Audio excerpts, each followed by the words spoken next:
Ito ang kutsilyo sa Japan. Ang presyo ay maaaring umabot sa kalahating milyong piso. Alam mo ba kung bakit? Dahil ang paggawa ng kutsilyo na yan ay galing pa sa mga espada ng samurai.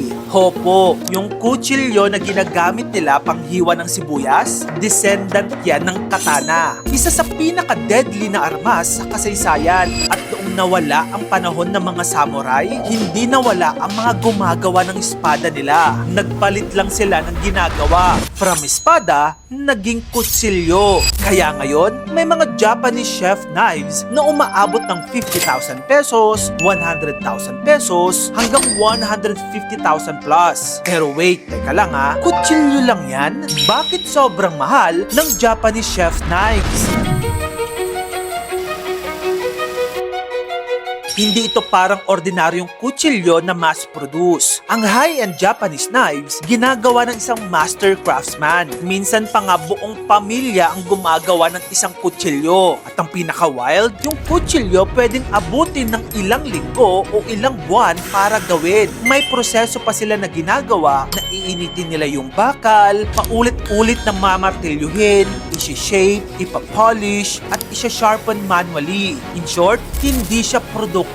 Ginawa siyang obra. Ang reason number 2 naman, sobrang talas po nito. Japanese knives are known for extreme sharpness dahil gumagamit sila ng high carbon steel. Mas matikas pa yan kaysa sa mga typical na mga kutsilyo. Ang resulta, kayang maghiwa nito ng kamatis na parang hangin lang. Kayang mag-slice ng isda na parang papel. May mga chefs pa nga na sinasabi, hindi mo hinihiwa ito, pinapadaanan mo lang. Ang next na reason naman ay yung combination ng soft and hard steel. Ito, genius na part to. Ang loob ng blade, sobrang tigas for sharpness. Samantalang yung labas, malambot for durability daw. Same concept yan ng paggawa ng samurai sword. So hindi lang siya matalas, hindi rin basta-basta nababasag. Ang sunod na rason naman, sobrang hirap gawin nito. Kasi ang mga high-end knives ay dumadaan sa 100 plus steps ng paggawa. Kasama na dito ang forging, heat treatment, grinding, at polishing. At may technique pa na tinatawag na honyaki. Ito yung pinaka-premium na method, parang paggawa ng katana yan.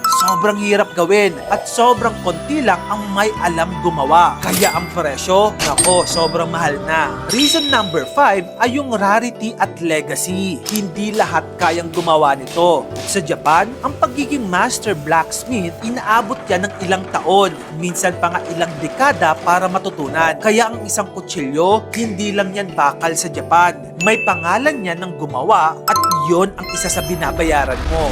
Ngayon, kung mag-real talk comparison naman tayo sa Pilipinas, ang kutsilyo ginagawa nating panghiwa ng sibuyas. Sa Japan, yung kutsilyo nila hindi lang panghiwa, pang-display pa, pang-collect, minsan parang investment na. Kaya next time na makakita ka ng kutsilyo na 50,000 plus ang presyo, huwag mong isipin na overpriced. Isipin mo, ilang taon ng training ang nasa likod niyan, ilang oras ng paggawa, at ilang henerasyon ng kaalaman. Kaya minsan, ang hawak mo hindi lang kutsilyo, kundi kasaysayan. Kung gusto mo pa na mga ganito pang klaseng contents, dito lang yun sa channel ko, kaya follow ka na. Mag-subscribe ka na rin sa aking YouTube channel. Yun lang, maraming salamat sa panonood mga kamagkano.